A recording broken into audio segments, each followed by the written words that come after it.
Alors, c'est galéré là pour trouver une primitive. Racine de n plus 1 moins 2 racines de n. Alors, l'équivalent simple.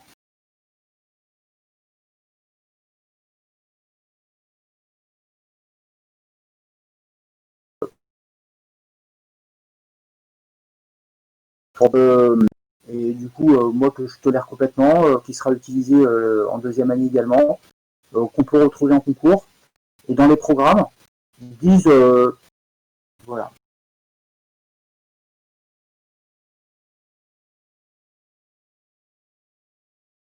C'est le théorème 3. De toute famille génératrice d'un K-espace vectoriel non nul E, on peut extraire une base de E. Alors, on l'a fait hier. Pour être une base, la famille génératrice doit compter autant d'éléments que la dimension. Hein, c'est famille génératrice plus cardinal égale dimension, alors c'est une base.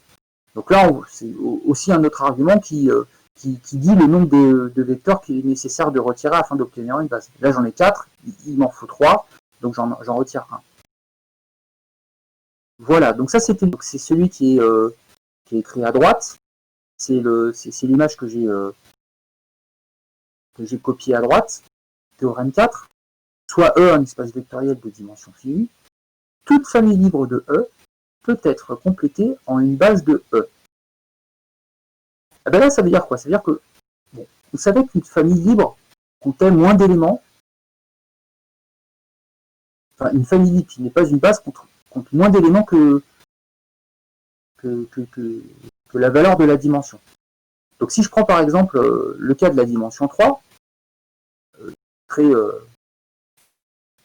eh bien j'ai deux vecteurs, et vous voyez, j'ai U et V qui forment une famille libre. Ben, cette famille libre, je peux tout à fait lui rajouter un vecteur afin de la transformer en une base. Donc là, il y a un premier dessin qui donne un vecteur, une possibilité W, et puis une autre possibilité W, afin qu'on obtienne trois vecteurs non coplanaires. Donc le théorème de la base incomplète s'élargit pour n'importe quel type d'espace vectoriel. C'est-à-dire, je dispose d'une famille libre, et bien j'ai toujours la possibilité de lui rajouter des vecteurs afin de la transformer en une base. Donc je peux toujours partir de cette famille-là et la compléter en une base. Parce qu'après tout, on aurait très bien pu dire que c'est pas possible. Quand je rajoute, eh ben, je perds la liberté et donc je ne peux plus obtenir le statut de base. Alors attention, on peut rajouter et ça foire. Mais il est toujours possible de trouver dans la nature un vecteur qui, en le complétant à cette famille, eh ben, permet de se rapprocher ou d'atteindre le statut de base. En fait. Voilà. Alors, certains d'entre vous avaient commencé à réfléchir à l'application 36 Higher. Ceux qui le souhaitent, il y en a un qui est inclus dans l'autre. F, c'est finalement un sous-espace vectoriel de E. Et la première information, c'est que un sous-espace vectoriel, forcément, sa dimension qui sera plus petite que l'espace vectorien en question. Donc si j'ai F qui est inclus dans E, la dimension de F, elle est inférieure à la dimension de E. Donc là, intuitivement, on se donne quoi comme exemple? Par exemple, si je suis dans l'espace, je suis en dimension 3 dans l'espace, et si je considère un sous-espace vectoriel, qu'est-ce que je peux avoir comme type de sous-espace vectoriel dans l'espace? Moi, ce que je peux avoir...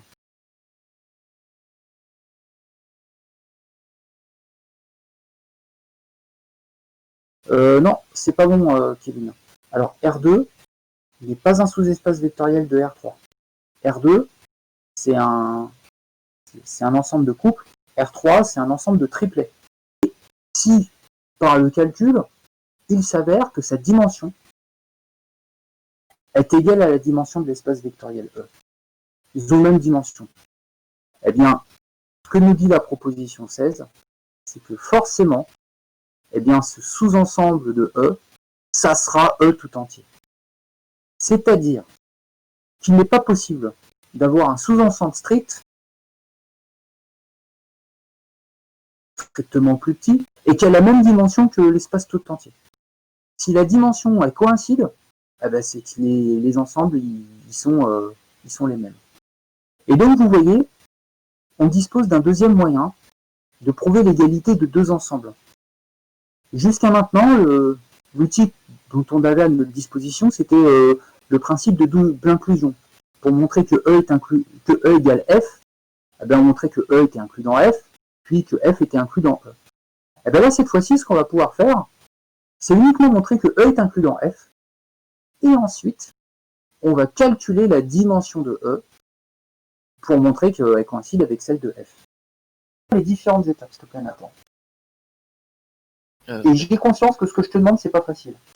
Donc, alors vas-y. C'était montrer que dim de vecte P1, P2, P3 est égal à 3. Ouais. Donc, on en a déduit qu'il fallait trouver une base et compter son nombre d'éléments pour trouver la dimension. Alors, j'appuie sur pause. Génial. Très bien. Très très bien. Vas-y, continue. Et donc, pour trouver une base, enfin, pour dire que c'est une base, il faut...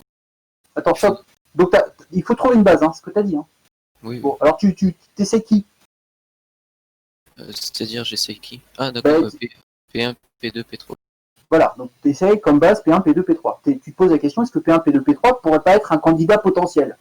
Oui. Alors vas-y, après. Et donc, du coup, pour trouver une base, enfin, pour dire que c'est une base, il faut dire que la famille génératrice est libre. Ouais.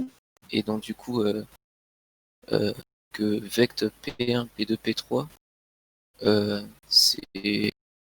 Enfin, que n'importe quel vecteur de P peut se décomposer comme une combinaison linéaire de x1 P2 plus x... de x1 P1 plus x2 P2 plus x3 P3 et dire qu'il existe unicité de la solution.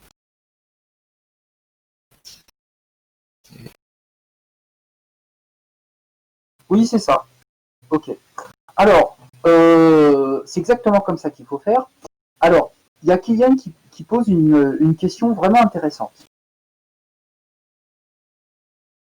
Donc, il l'a caché. Donc là, je vais la lire à tout le monde. Alors, on ne peut pas raisonner avec le fait que génératrice plus carte de H égale carte de R3 crochet X entraîne que c'est une base.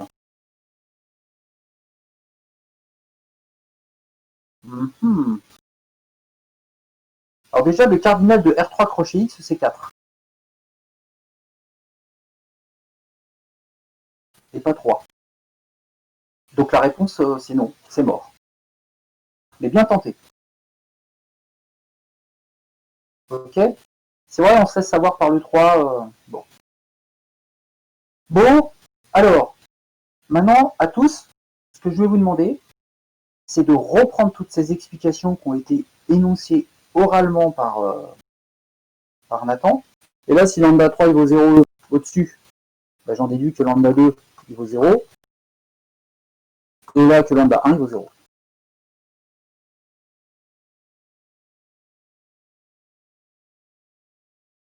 Bien sûr. Oui, sinon vide d'un espace vectoriel. Ok. Donc F n'est pas l'ensemble vide. Ok. Ça, c'est le premier point. Donc, il faut trouver un élément. Et le deuxième,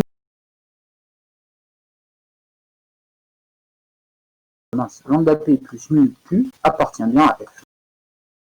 Voilà. Donc, je prends deux éléments au hasard dans grand F, quelconque. J'en constitue une combinaison linéaire quelconque. J'obtiens est ainsi de R3 crochet X. Oui, tout à fait, Alexis.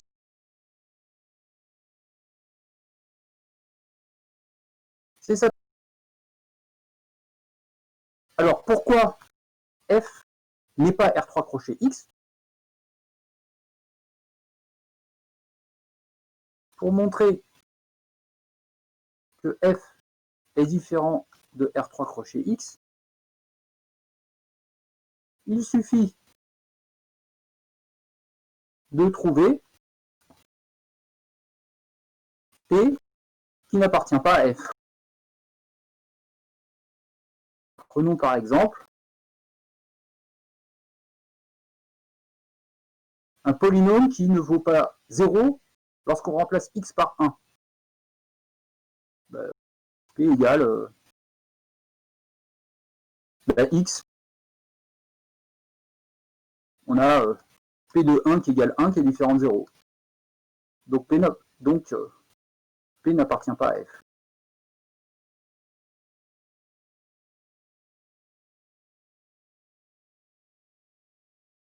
Ok?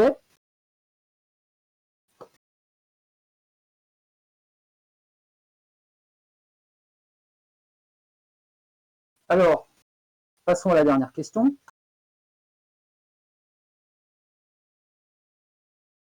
En déduire la dimension de F.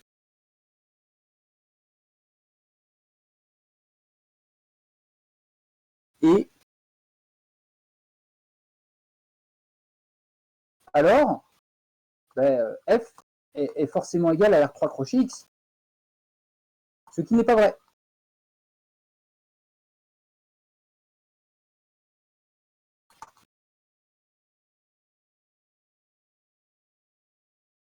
Bon, donc du coup, il reste quoi comme possibilité?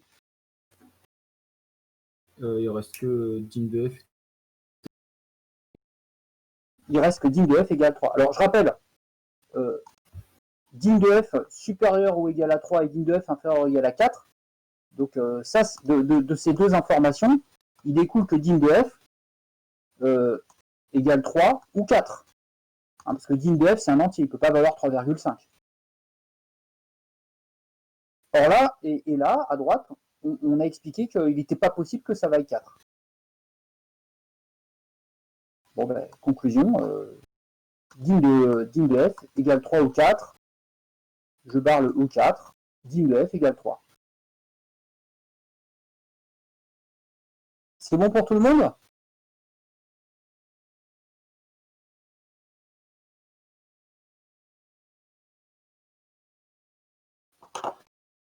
La dimension plus G union bêta G. C'est-à-dire que si F il a pour base bêta F et G il a pour base bêta G, eh bien F plus G il va avoir pour base bêta F union bêta G. Et donc, la dimension de F plus G, ça va coïncider au cardinal de bêta F union bêta G.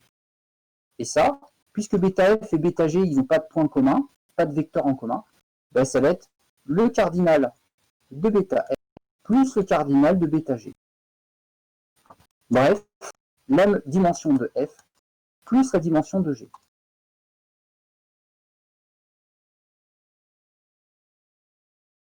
Ok? Alors,